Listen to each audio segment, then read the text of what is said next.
I'm totally the person who has the big ideas and I've got 12 of them in a day. But that means that for me to be on a team, I need someone that can help me figure out what vision and what new idea is going to really work and that we have to focus on. And this is the original conversation about what diversity was. It was, you don't want people that think like you. You want people who think very differently to be on your team because that's going to challenge you to make sure all of your work, everything that you're working towards is actually going to be really strong because you have so many different brains thinking on it. Hi, friends. Ever wondered how you could turn your big ideas into results? Together, let's reimagine a better sector, tackle systemic issues, and yes, raise some serious cash. Welcome back to The Small Nonprofit, the podcast where your passion meets action. Hi, everyone. Welcome back to the Small Nonprofit Podcast. I'm your host, Maria, and today I am with Marissa. Hi, Marissa. Hey, Maria, how you doing? I'm so good. Marissa, I feel like a lot of people that I know who you are, but for someone who doesn't know who are you and what do you do? So my name is Marissa. My pronouns are they, them. I'm a business management and HR accessibility EDI consultant and also coach. I've been in management for over 15 years. We actually met, Maria, you and I met when we were both in management a long time ago in the nonprofit sector, probably more than a decade ago. And I've been working in the nonprofit sector for 20 plus years. I'm a settler to this land that I occupy. I'm in Muskoka. I'm also part both of the Irish and Vietnamese diaspora, and also a person who is part of trans and queer and disabled communities. Did I cover it all? I think so. I think you covered it all. One of the questions that I like to ask people is like, how did you Yeah. start in the nonprofit sector? So we both met at Public Outreach, which is a face-to-face raising agency. Is that where you started or where did you start?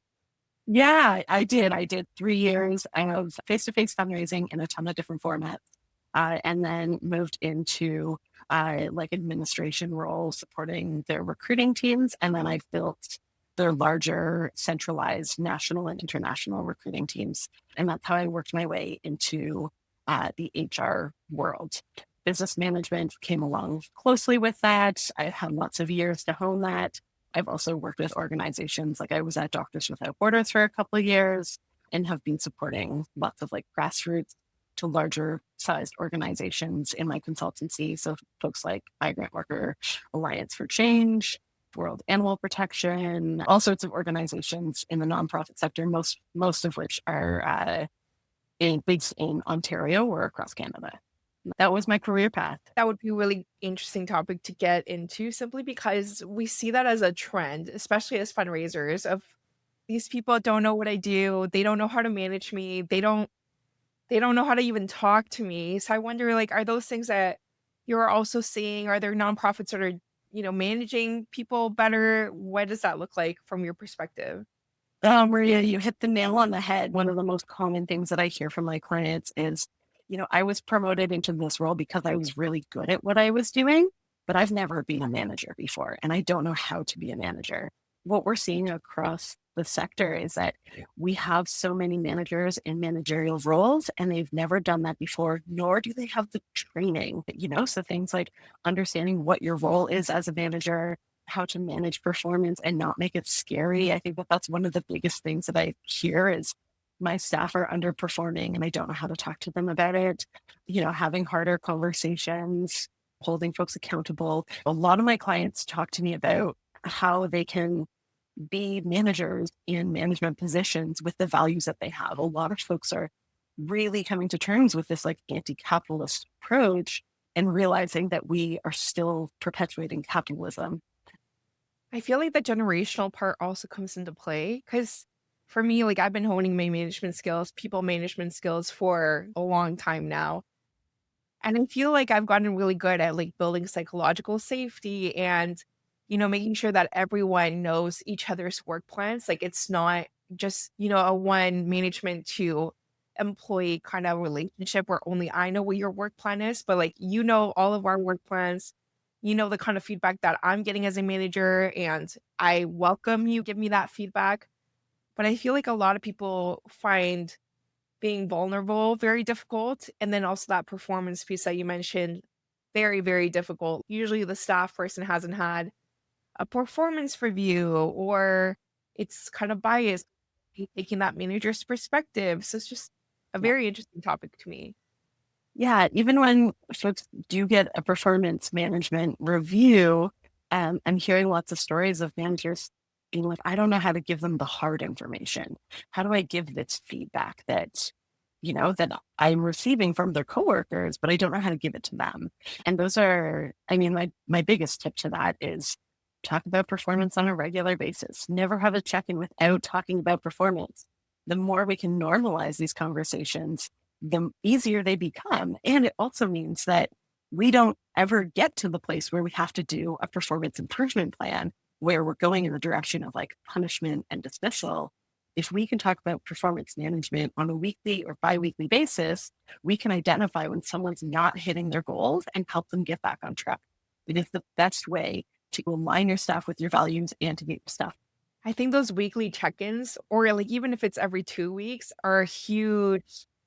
They actually can create such a relief for the staff person because it's not like you're asking to meet up with me out of nowhere. You know, there's a consistent space to talk to me about any issues or challenges or anything like that that you're facing, opportunities that we can take on together.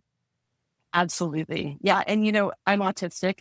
And one of the things that I have a hard time as a leader is knowing how I'm being, like, how my management is to my staff. And I remember one job, I was in a management role for a couple of years, had asked for a review of my performance, didn't get it. And eventually I just created a Google form and like sent it out to all my staff. It was all anonymous and they could tell me how I was doing because I needed that. Getting that feedback is so important. And that goes for all of our staff too. Everyone needs feedback on a regular basis. And if you can get feedback on a regular basis, you're building trust with your employee. They expect you to tell them the truth always. It's so funny because sometimes you have like managers that feel very like scary and unapproachable. But then the other side of that spectrum is also really bad, like where they're too accessible. They're your best friend. Totally. Yeah, it's I mean, I don't know if this is also like always the best analogy, but I do use it like a family system. You want to have a good relationship with your kids and you also still have rules. Like you still have structure. Kids need structure. And when I think about, I don't want to put into the perspective of workers being children because I don't see that at all, but you are in a hierarchical position and there is a structure that folks need. And the more they know what that structure is, the more they're able to succeed. You and I have talked about it a ton of times. There's a huge difference between being a manager and being a leader. And you could be one without being the other. And the ideal is to be both.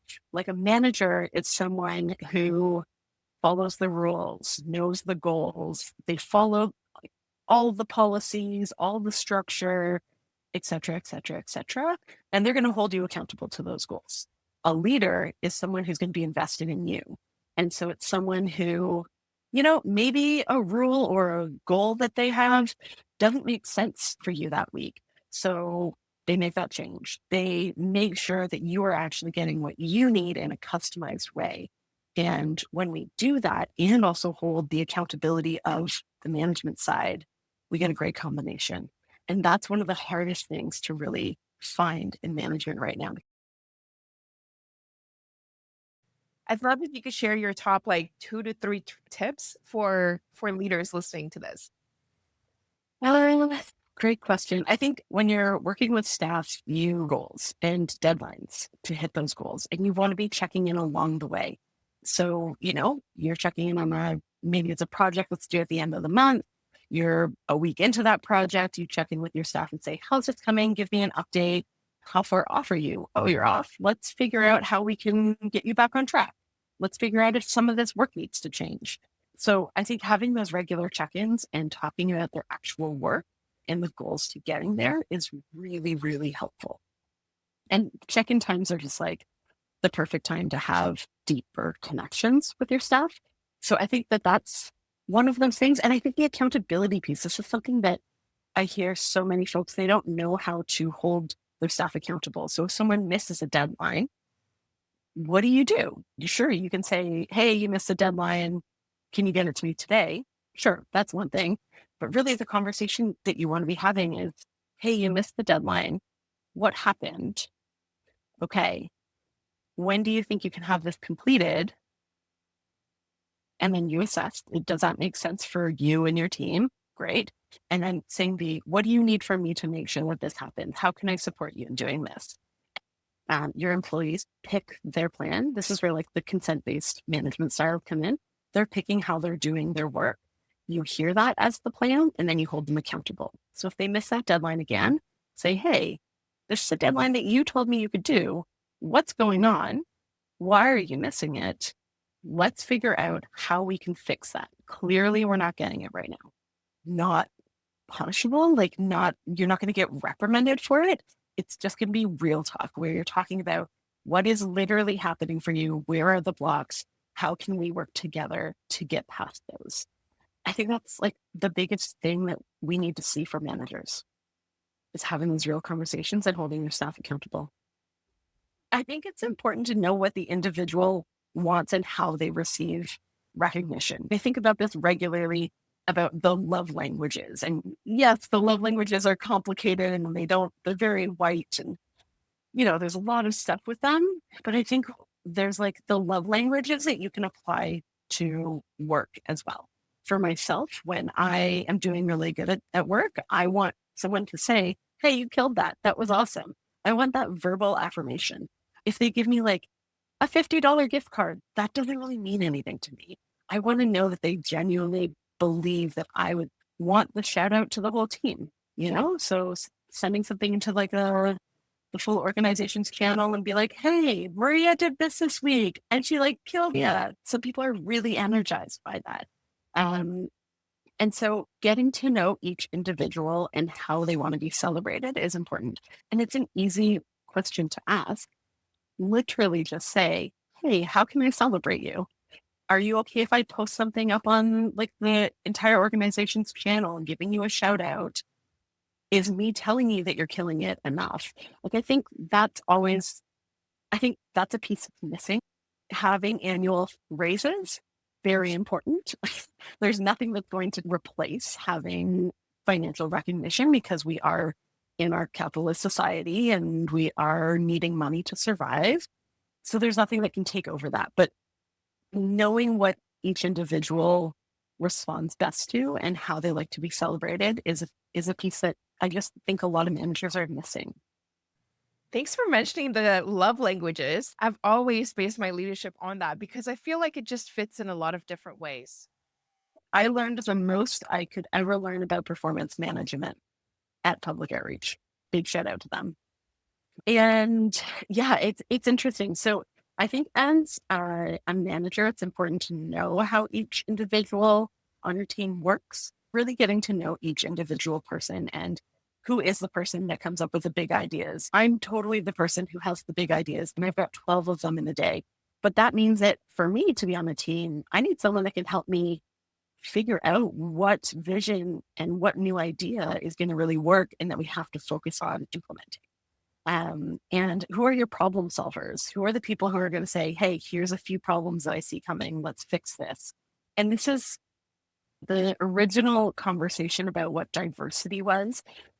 It was, you don't want people that think like you. You want people who think very differently to be on your team because that's going to challenge you to make sure all of your work, everything that you're working towards is actually going to be really strong because you have so many different brains thinking on it. And I've held on to that. Of course, like we think about what diversity is now and what it means, and it's very different and also similar, but also different. But I hold on to that pretty regularly. When we think about building new teams and recruiting, think about how we're going to interact with folks that are joining us. We're talking a lot in the sector about unconscious bias in the recruitment sector, in recruiting for nonprofits.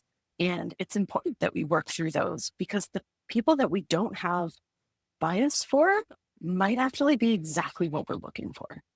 So it's important to work through that stuff. What do you think are the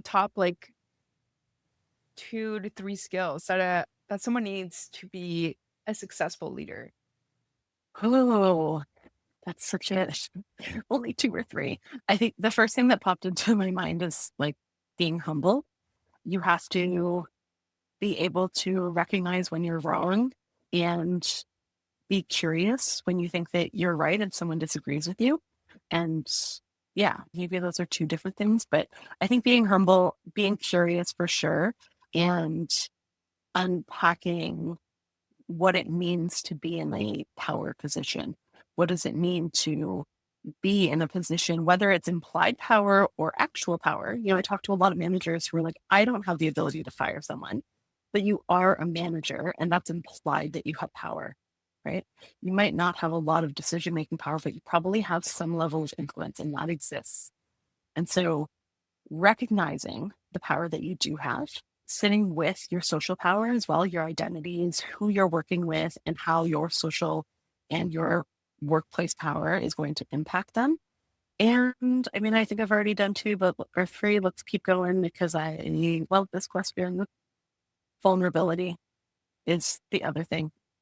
And being like assertive and clear, those are important pieces as well. Like you have to be able to say, this is important. This is the goal that we're going to be hitting. We've made this a very specific goal intentionally, and I'm going to hold you to it.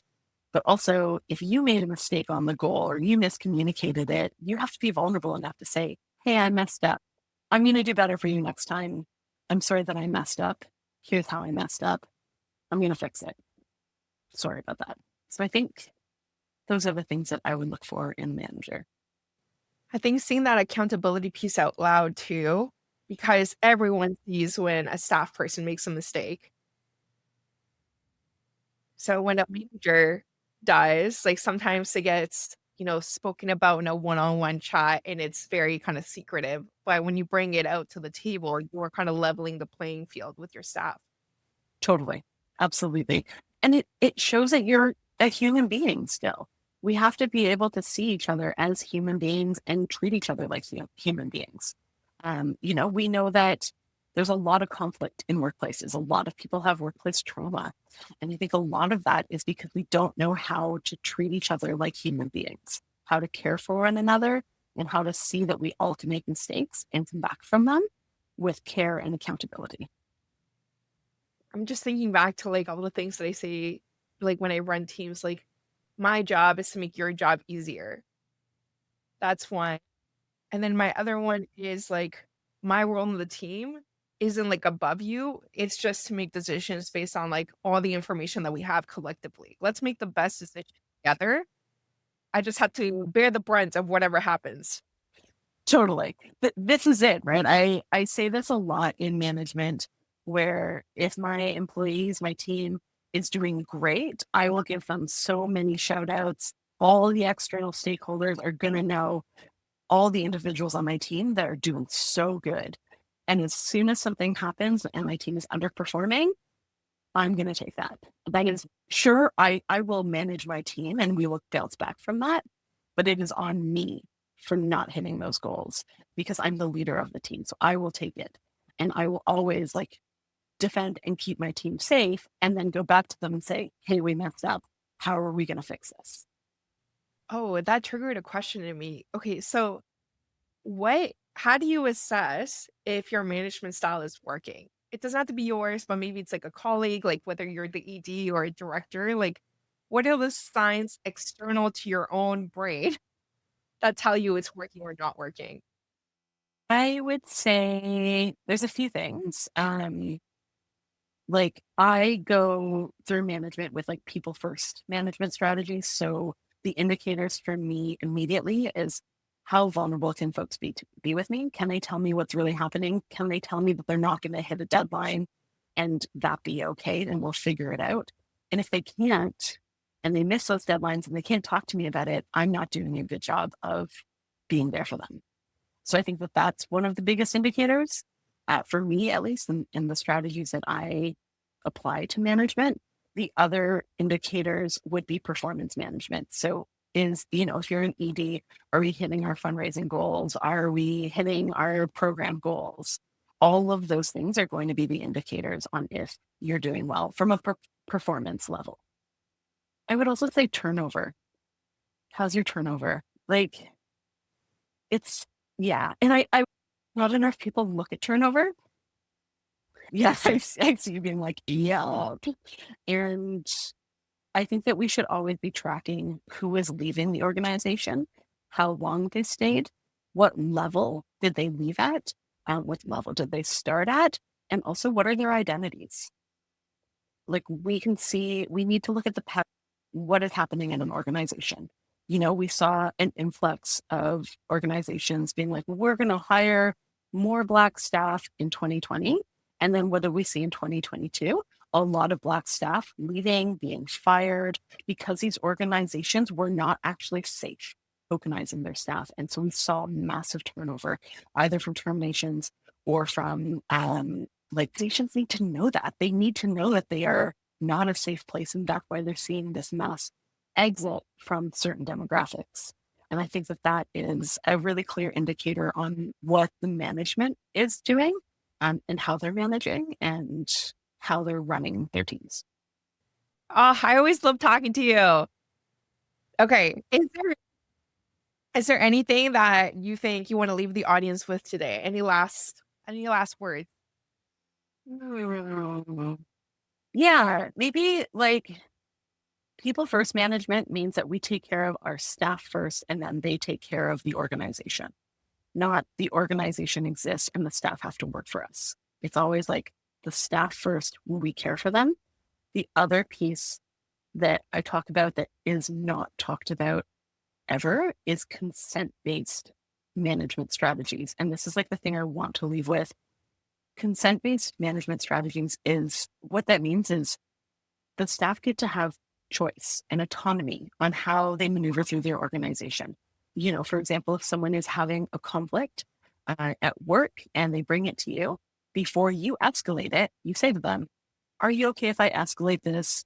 Can I escalate this to this person? If so, do you want to read what I'm going to say to them or what I'm going to email them? How involved do you want me to be with telling you all of these updates? It's important that we give autonomy to our staff. I truly just remind us that they're human beings.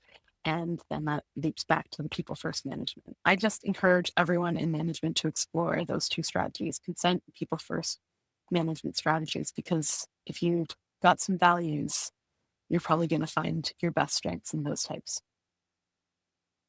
And hit me up if you need help. Yes. Where can people find you? Good question. So you can find me on LinkedIn. My LinkedIn URL is just linkedin.com/in/Marissa Tran, and that's MARISATRAN. Or you can go to my website, which is marissamitchelltran.me. I also partner with Shoreline Collaboratives, and we are a all BIPOC, mostly queer, and a lot trans consulting group. And so if you are looking to explore us at that team, we're a cool collaborative. Check us out. Nice. Well, thank you so much for being on to chat about, management and leadership and some of the gaps in our sector. Yeah, my pleasure. Thanks for having me. And thank you all for listening to another episode of the Small Nonprofit Podcast. As always, if you want to see our beautiful faces, you can check us out on YouTube. If you have any questions, I definitely recommend that you reach out to Marissa. But I hope that this episode gave you stuff to think about when it comes to how you show up as a leader and the role that consent plays in your leadership style. That's it for today. Thanks, and we'll see you next time. Bye for now. Thank you for listening to another episode of The Small Nonprofit. If you want to continue the conversation, feel free to connect with our guests directly or find me on LinkedIn. Let's keep moving money to mission and prioritizing our well-being. Bye for now.